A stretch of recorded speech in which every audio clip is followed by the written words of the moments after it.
Tere, minu nimi on Sheila ja see video on täielikult loodud tehisintellekti abil. Tehisintellekt on teinud pikka tee alates selle esmakordsest tutvustamisest 1956 aastal 4 Ameerika teadlase poolt. Oma algusaegadest alates on tehisintellekt kujundanud tööstusharusid, revolutsioneerides äri, tervishoidu, haridust ja palju muud. See ei ole enam lihtsalt futuristlik kontseptsioon. See muudab iga päev meie elu ja tööviise.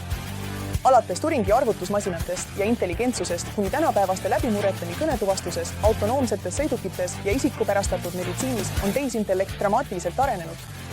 Tee peal on see silmitsi seisnud väljakutsetega, sealhulgas 70 endate tehisintellekti talvega, kuid jätkas tugevnemist, mida toetasid suured andmed ja masinõpe. Nüüd on tehisintellekt kõikjal, aidates ettevõtetel optimeerida turundust, edendades tervishoidu ja isegi muutes tootmist. Kuna tehisintellekt jätkab piiride nihutamist, oleme veelgi murrangulisemate uuenduste lävel. Võtke täna ühendust Roadie, aiga, et näha, kuidas tehisintellekti saab teie ettevõttesse integreerida.